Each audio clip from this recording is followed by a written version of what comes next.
ప్రార్థనలో ప్రవేశించక మునుపు ఒక వాక్య భాగాన్ని మనం చదువుకుందాం. మరి ఈరోజు ప్రార్థనకు వచ్చిన దేవుని బిడ్డలందరికీ కూడా ప్రభు పేరిట వందనాలు తెలియపరుస్తున్నాను. సంఘ ప్రార్థన అనగా కలిసి ప్రార్థించుట, కలిసి ప్రభు యొక్క సన్నిధిలో గడుపుట. కలిసి అనేది ఐక్యతకు సాదృశ్యం, ఏకత్వానికి సాదృశ్యం. దేవునింట్లో మనము కలిసి ప్రార్థించటం ద్వారా దేవుడు మన ప్రార్థనలను ఆలకించి మనకు జవాబిస్తాడు. కనుక దేవుని ప్రజలముగా, దేవుని స్వాస్యముగా, దేవుని శేషముగా ప్రోబిడ్లైన మనము ఆయన సన్నిధిలో ఆయన చిత్తానికి మనం లోబడి జీవించుట అనేది గొప్ప భాగ్యం. ఈరోజు మరి ప్రార్థనలో ప్రవేశించక మునుపు ఒక భాగాన్ని మనం చదువుకుందాం.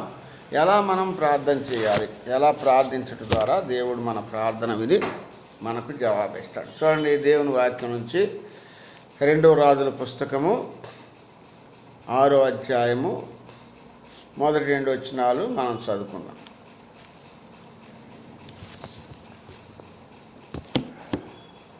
రెండవ రాజుల పుస్తకము 6వ అధ్యాయము మొదటి 2 వచనాలు.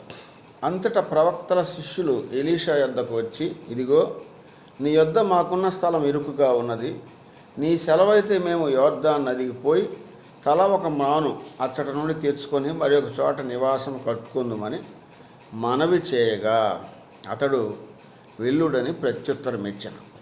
ఏలియా పరలోకానికి ఎత్తబడిన తర్వాత జరిగినటువంటి అద్భుత కార్యం ఇది.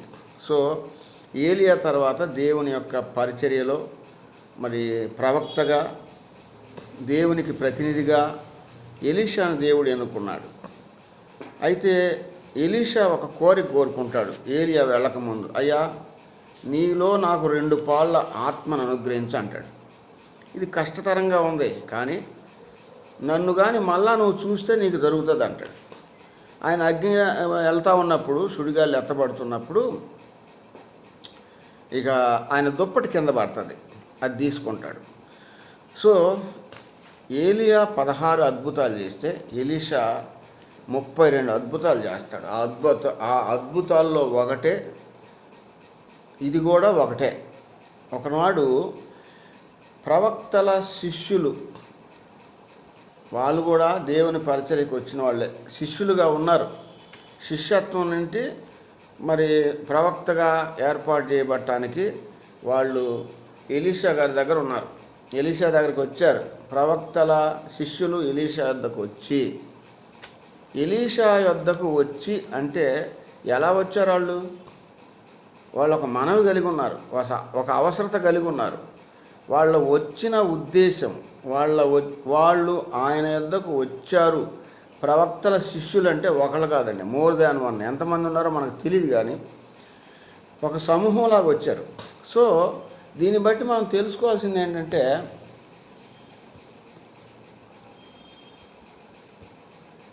వాళ్ళంతా కూడా ఒక ప్రవక్త గారి దగ్గరకు వచ్చారు. అందుకే ఇక్కడ అంతటా ప్రవక్తల శిష్యులు ఎలీషా యొద్దకు వచ్చి, ఎలీషా అంటే ఒక ప్రవక్త దగ్గరకు వచ్చారు అంటే ఏ రీతిగా వచ్చారు, ఎందుకు వచ్చారు, ఎలా వచ్చారు, ఏ ఉద్దేశంతో వచ్చారని మనం ఒకసారి గమనిస్తే, ఒకటి, వాళ్ళల్లో ఆయన దగ్గరికి వెళ్తే మన అవసరం తీర్చబడుతుంది, ఆయన దగ్గరికి వెళ్తే మన యొక్క ఆలోచన నెరవేర్చబడుతుంది, ఆయన దగ్గరికి వెళ్తే మన ప్రశ్నకు జవాబు దొరుకుతుంది అనేటువంటి మొట్టమొదటిగా ఒకటి విశ్వాసంతో వచ్చారు. రెండోది పట్టుదలతో వచ్చారు. మూడోది వాళ్ళందరిది ఒకటే మనసు, ఏక మనసుతో వచ్చారు. నాలుగోది యథార్థమైన జీవితం కలిగి వచ్చారు. ఐదోది అందరూ కలిసి వచ్చారు. ఆరోది వినయ మనస్కులుగా వచ్చారు. ఏడోది అవసరత తీర్చబడునని వచ్చారు. చూసారా, ప్రవక్తల శిష్యులు ఎలీషా యొద్దకు వచ్చారంటే మామూలుగా రాలేదండి. 7 అంతల అనుభవాలు కలిగి ఉన్నారు వాళ్ళు. వచ్చి ఏమంటున్నారు ఇప్పుడు వాళ్ళ అవసరం, ఇదిగో నీ యొద్ద మాకున్న స్థలం ఇరుకుగా ఉన్నది. స్థలం ఇరుకుగా ఉందని ఎవరు చెప్పాలి అంటే అక్కడ ఉన్నటువంటి శిష్యులందరూ వచ్చేసారు. ఈరోజు కూడా మనకి ఏదన్నా అవసరత దేవుని సన్నిధికి వెళ్తున్నామంటే మనం కూడా విశ్వాసంతో రావాలి, పట్టుదలతో రావాలి, ఏక మనసు కలిగి ఉండాలి, యథార్థమైన జీవితం కలిగి ఉండాలి, కలిసి రావాలి, వినయంతో జీవించి అవసరతలు తీర్చబడుననేటువంటి నమ్మకంతో రావాలి. అవసరత తీర్చబడునని ఎరిగిన వాళ్ళమై రావాలి. కాబట్టి వీళ్ళు వచ్చిన వాళ్ళు ఏమని అడుగుతున్నారంటే, ఇదిగో నీ యొద్ద మాకు స్థలం ఇరుకుగా ఉంది. అంటే మనం కూడుకునే స్థలం మనకు సరిపోవటం లేదు అని ఎవరు గ్రహించారు? ఎలీషా గారు చెప్పటం లేదు. ఎలీషా గారు తన పని తను చేస్తున్నాడు, తన పరిచయం తను చేసుకుంటూ వెళ్తున్నాడు. దేవుడు ఆయనకి ఏం చెప్పాడు అది నమ్మకంగా, యథార్థంగా, పట్టుదలతో దేవునికి విధేయత కలిగి ఆయన పని ఆయన చేసుకుంటూ పోతున్నాడు. ఆ చేసుకునే సమయంలో మరి శిష్యులందరూ రావడం జరిగింది. ఏంటి వాళ్ళ యొక్క సమస్య అంటే, వాళ్ళు చెబుతున్నారు, అయ్యా మనం అందరం కూడుకోవటానికి మనకు సరిపోవటం లేదు స్థలం, కారణం ఇరుకుగా ఉంది.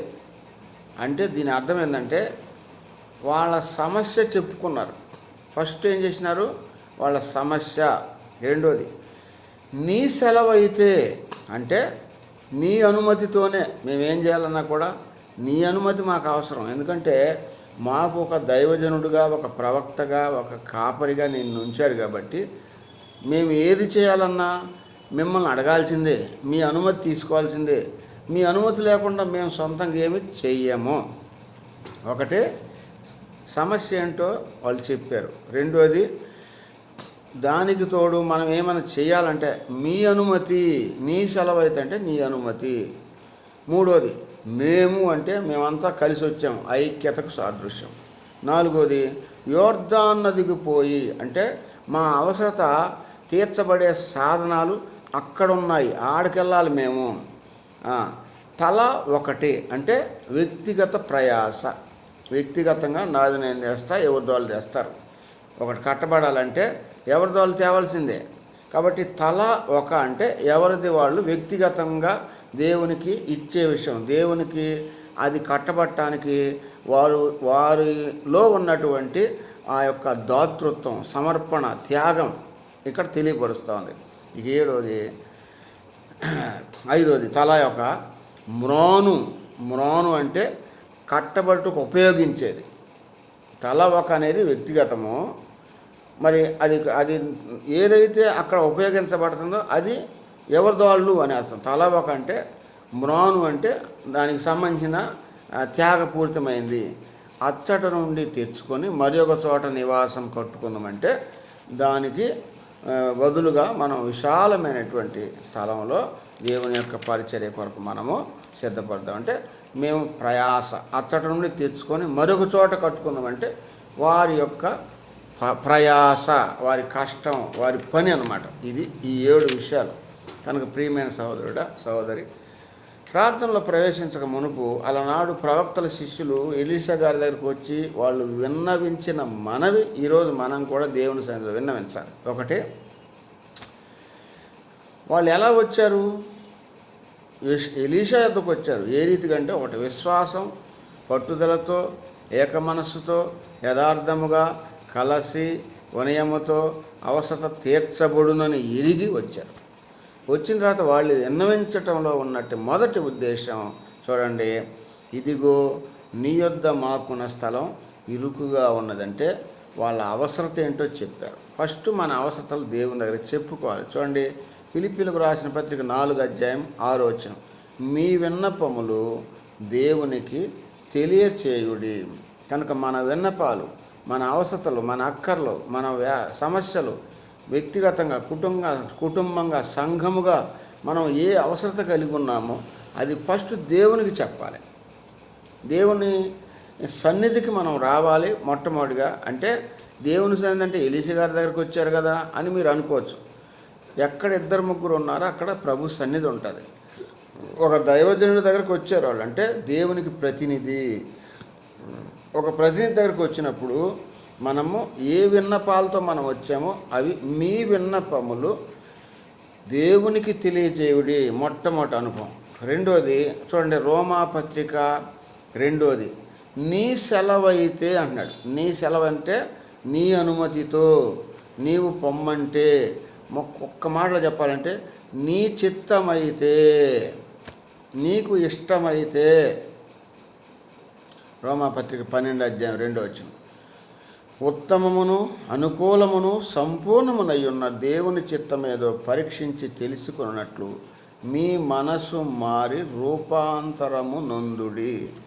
కాబట్టి దేవుని చిత్తానికి లోబడి జీవించాలంటే మన మనసు మారాలి.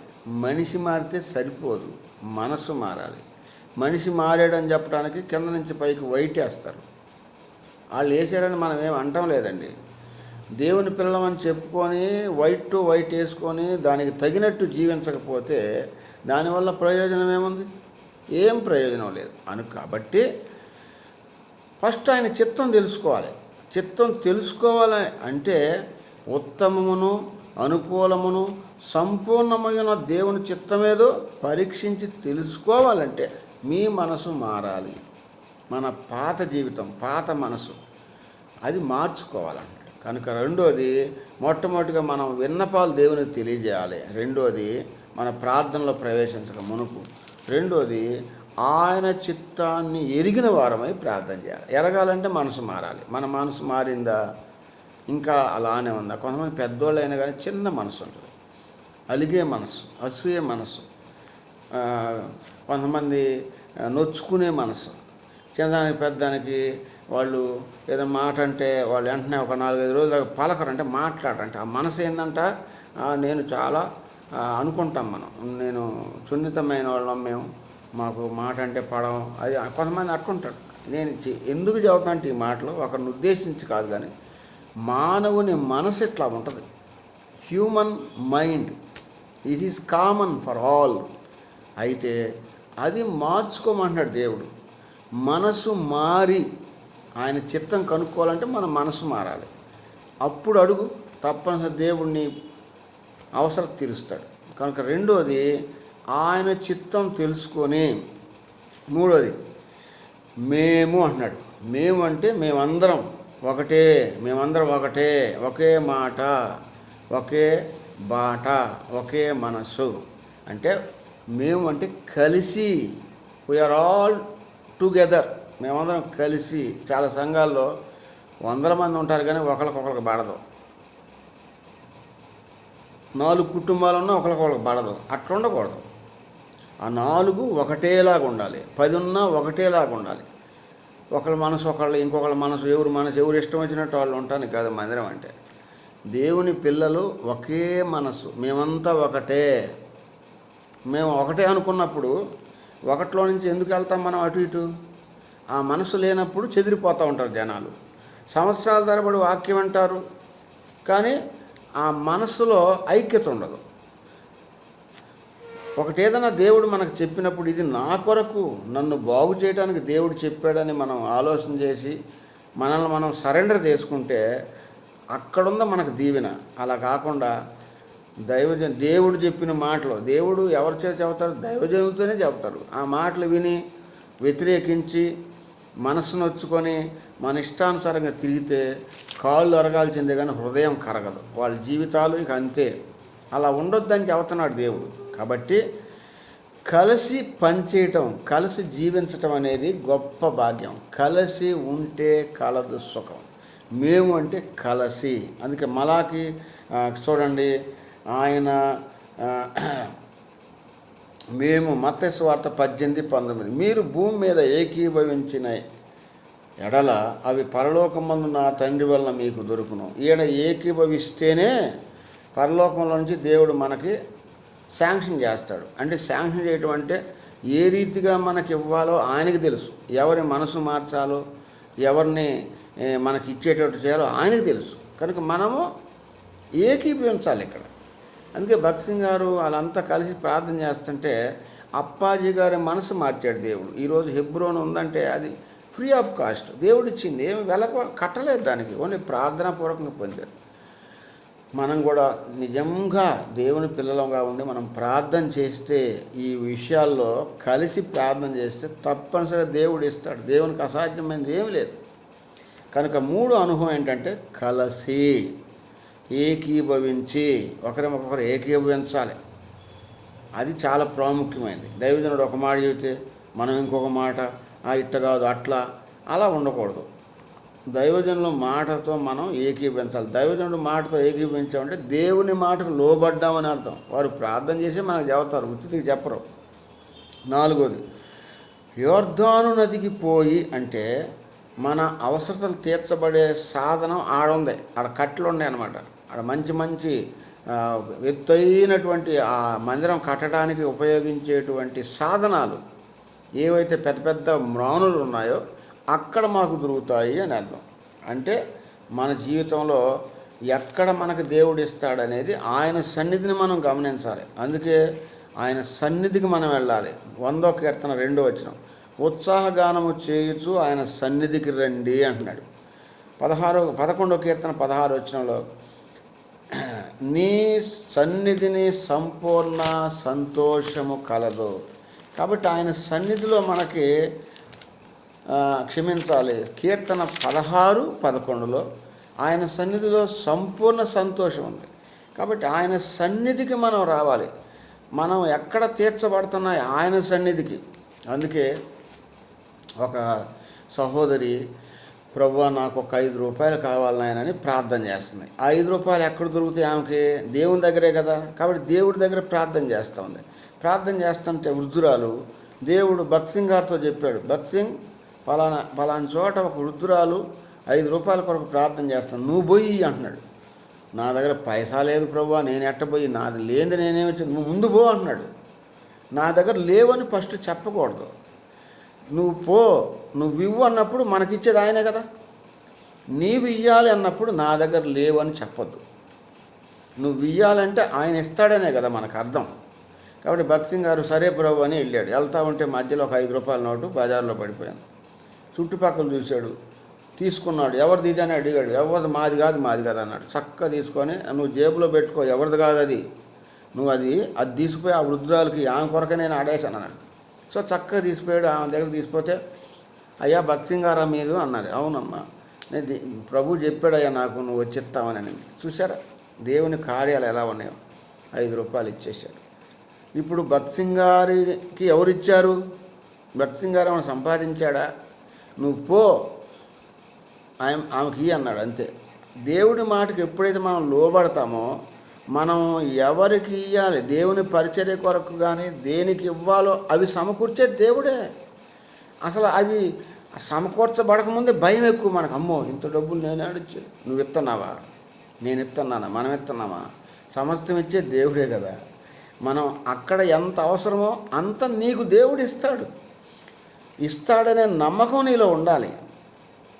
ప్రభువా నువ్వు ఇస్తే నేను ఇవ్వగలను ఆయన, నా దగ్గర ఏముందో నీకు తెలుసు కదా.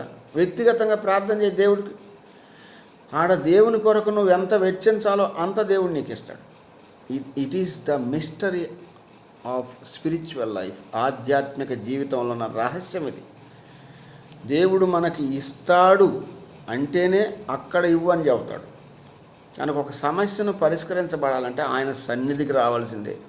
కనుక యోర్దాను యొద్దకు పోయి అంటే ఆయన సన్నిధికి వెళ్ళి తలా ఒక అంటే వ్యక్తిగత సమర్పణ.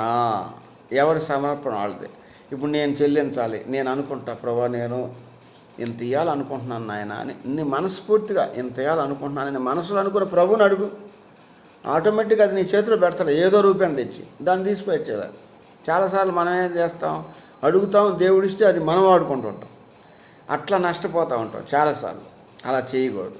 దేవుడు దేని కొరకు మనకి ఇచ్చాడో దాని కొరకు వెచ్చించాలి అంతే. అప్పుడు దానికంటే రెట్టింపు మనకిస్తాడు. అది చాలామంది తెలుసుకోలేరు. అది భక్త్ సింగ్ గారు తెలుసుకున్నాడు, అనేక మంది తెలుసుకున్నారు. మనం తెలుసుకున్నామా? కాబట్టి ప్రార్థనలో ప్రవేశించక మునుపు తలా యొక్క అంటే వ్యక్తిగత సమర్పణ మనం కలిగి ఉండాలి. చూడండి మలాకి 3:10, నా మందిరంలో ఆహారం సమృద్ధిగా ఉన్నట్లు మీరు దేవుని మందిరానికి మీ భాగాలు తీసుకురండి అంటాడు. అది ఎలా? నిర్గమకాండం 25:2 మనస్ఫూర్తిగా అర్పించే వాళ్ళ దగ్గరే తీసుకుంటున్నాడు. మనస్ఫూర్తిగా ఇచ్చే వాళ్ళ దగ్గరే తీసుకోండి. మనం చెప్పే బాధ్యత మీది. ఒక దైవజనుడు ఒక మాట చెప్పినప్పుడు ఎవరిని అడగడు, నువ్వింత అని అడగడు. ఈ పనికి మాలిన బ్యాచ్ కొంతమంది ఉంటారండి. వాళ్ళు అమ్మో ఇంత అడిగాడు, నన్ను అడిగాడు, ఆడపోయి అబద్ధాలు చెబుతూ ఉంటారు. మనం ఒకటి చెబితే, దేవుడు ఒక మాట చెబితే వీళ్ళు 10 మందికి 10 రకాలు చెబుతారు. అలా చెప్పకూడదండి. అలా చెప్పడం ద్వారా మనం నష్టపోతాం. దేవుని మాటకు వ్యతిరేకం చేసిన వాళ్ళం అవుతాం. దైవజనులకి అవమానపరిచినట్లు అయిపోతాం. మిమ్మును ముట్టినవాడు నాకు అనుకుంటూ ముట్టును. దైవజనులకు ఏం కాదు, అయ్యేదంతా అలకే. కనుక అట్లా ఉండకూడదు. కాబట్టి తల యొక్క అంటే వ్యక్తిగత సమర్పణ. దేవుడు నీకు ఇస్తేనే నువ్వు బలవంతం ఏం చేయటం వల్ల దేవుడు ఎవరిని బలవంతం చేయడు. దేవుడు నీతో మాట్లాడితే నువ్వు ముందుకు రా అంటారంతే. నువ్వు బలవంతంగా నువ్వు ఇయ్యాల్సిందే, నువ్వు చేయాల్సిందని ఎవ్వరు చెప్పరండి. దైవజనులు అయితే ఎవరు చెప్పరు. వాళ్ళు దేవుడు ప్రేరేపించబడితేనే మనం ఏదైనా చేస్తాం. దాన్ని రకరకాలుగా మలుచుకుంటారు కొంతమంది జనం. అట్లా ఉండకూడదు మనం. కనుక మనం ప్రార్థనలో ప్రవేశించక మునుపు మనస్ఫూర్తిగా ఇచ్చే వాళ్ళ దగ్గర నువ్వు చెప్పు అన్నాడు. కనుక మనస్పూర్వకంగా మనం దేవుడికి ఆ సరెండర్ అయ్యి మనం ప్రార్థన చేయాలి. 6వది మ్రోను అంటే సాధనము, కట్టుటకు ఉపయోగపడేటువంటి సాధనం. ఆ రోజు మందిరం కట్టబట్టడానికి ఏమేమి తీసుకోమంటున్నా అంటే బంగారం, వెండి, ఇత్తడి కొన్ని రాశాడు అక్కడ. బంగారం అంటే దైవికమైన స్వభావం మనం కలిగి ఉండి దాన్ని ప్రభుకి ఇవ్వాలి. ప్రభు పరిచర్లో వాడితే ఆటోమేటిక్గా దేవుడు చేసే పని చేస్తాడు. బంగారం. తర్వాత వెండి అంటే విమోచన, దేవుని చేత విమోచింపబడిన వాళ్ళం మనం అని తెలుసుకొని మనం ముందుకు రావాలి. ఇత్తడి అంటే తీర్పు, ఆయన తీర్పులో నుంచి విడిపించబడిన వారమై మనం ఏదన్నా ఇవ్వాలి. మ్రాను కానీ సాధనం ఏదైనా తేవాలంటే ఈ 3 అనుభవాలు ఉండాలి మనకి. దైవిక స్వభావం కలిగి ఉండాలి, తర్వాత విమోచింపబడిన వాళ్ళమై ఉండాలి, ఆయన తీర్పు నుంచి విడిపించబడిన వాళ్ళమై ఉండాలి. అప్పుడే మనలో ఏది తేవాలనేది దేవుడు మనలో గుర్తు చేస్తాడు. ఆ సాధనాన్ని మనం సమకూరుస్తాడు. కనుక ప్రార్థనలో ప్రవేశించక మునుపు సమర్పణ కలిగిన వారమై. 7వది అచ్చట నుండి తెచ్చుకొని మరొక చోట కట్టుకుందుము. కాబట్టి మనకి ఎక్కడ దేవుడు నిర్ణయించాడో ఆ స్థలం దేవుడు మనకిస్తున్నాడు. దాంట్లో మనం కట్టబడాలి. అయితే మందిరం కట్టబడాలంటే ముందు ఆత్మలు కట్టబడాలి. మనుషులు మందిరాన్ని కట్టలేరు. ఎప్పుడైనా గుర్తుపెట్టుకోండి, మనుష్య ఆలోచనతో మందిరాన్ని కట్టలేరు. ఒకవేళ కట్టినా బిల్డింగ్ కడతారు. ఫస్ట్ దేవుడు కోరుకునేది ఏంటంటే ఆధ్యాత్మిక మందిరం. ఫస్ట్ నీవు ఆధ్యాత్మికంగా నీ హృదయాన్ని దేవుని మందిరంగా మలిస్తే ఆటోమేటిక్గా దేవుడు భౌతికమైన మందిరాన్ని కడతాడు. అసలు మన హృదయమే దేవుని మందిరానికి లేదు, అన్నీ ఉన్నాయి లోపల. మరి సమస్యలు తెచ్చేది వీళ్ళే. చాలా చోట్ల మందిరం కట్టబడుతుంది, మీకు ఏదైనా దేవుడి కొరకు చేయండి అంటే అసలు ఒక్క పైసా కూడా తీరు కొంతమంది. అంటే దేవుని కొరకు ఇవ్వని వాళ్ళు మాట్లాడుతుంటారనమాట. దేవుని కొరకు సమర్పణ కలిగి ఇచ్చిన వాళ్ళు ఏం మాట్లాడరు, వాళ్ళు ప్రార్థన చేస్తారంతే. ఈరోజు సంఘాల్లో గలాటాలు, గందరగోళాలు, కొట్లాట్లు, విభజనల వ్యతిరేకత వస్తుంటే కారణం వీళ్ళ ద్వారానే. వాళ్ళు ఇయ్యకపోగా దేవుని సన్నిధిలో సమర్పణ లేదు. దానికి తోడుగా మళ్ళీ ప్రశ్నలు అడిగి దేవునికి వ్యతిరేకంగా మాట్లాడి దేవుని పరిచయను పాడు చేయాలని చూసేటువంటి వాళ్ళన్నమాట. కనుక అలా ఉండకూడదు మనం. అందుకే 3 దినవృత్తాంతం 29:2 నేను బహుగా ప్రయాసపడి నా దేవుని మందిరమునకు కావలసినది సంపాదించుతున్నా అన్నాడు దావీదు. మందిరం కట్టే బాధ్యత నీది కాదు, నీ కుమారుడు కడతా అన్నాడు. మరి కట్టడానికి సంపాదించాల్సింది నేను నా దేవుని మందిరం కొరకు ప్రయాసపడి. మన ప్రయాసం దేవుని మందిరం కట్టబడాలంటే ఫస్ట్ ఆత్మ మందిరం కట్టబడితే ఆటోమేటిక్గా దేవుడు తన మందిరాన్ని కట్టుకుంటాడు. అందుకే వాక్యం నా సంఘం నేను కడతా, మీరు కాదు కట్టేది. కట్టబట్టడానికి ముందు నువ్వు ఆధ్యాత్మికంగా నీ మందిరాన్ని కట్టుకోవాలి. నీ హృదయం అనే మందిరాన్ని దేవుని కొరకు కడితే ఆటోమేటిక్గా దేవుడు తన మందిరాన్ని భౌతికంగా కడతాడు. ఈరోజు శారీరకంగా మందిరాలు కట్టి మందిరాలు ఖాళీగా ఉన్నాయి, ఆత్మలు లేవు. దేని కొరకండి? అది ఆత్మల చేత నింపబడాలంటే ఆత్మ మందిరం ఫస్ట్ కట్టబడాలి. కనుక ప్రార్థనలో ప్రవేశించక మునుపు ప్రవక్తల శిష్యులు వారి యొక్క మనవి ఏ రీతిగా ఉందో అలా మన మనవి కూడా ఉండాలని. మొట్టమొదటిగా మనము దేవునికి ఆయన సన్నిధిలో ప్రార్థన చేయాలి. రెండోది ఆయన చిత్తాన్ని తెలుసుకొని మారు మనసు పొందాలి. మూడోది కలిసి ప్రార్థన చేయాలి. నాలుగోది మరి ఆయన సన్నిధికి రావాలి. ఐదోది వ్యక్తిగత సమర్పణ కలిగి మనస్ఫూర్తిగా దేవునికి ఇచ్చేవాళ్ళంగా ఉండాలి. ఆరోది మన సాధనం ఏదైతే ఉందో దాన్ని అనగా పరిశుద్ధ దైవికమైన స్వభావము, విడుదల, తీర్పు నుంచి విమోచన, ఈ అనుభవాలు కలిగి మనం ఆయన సన్నిధిలో తీసుకురావాలి.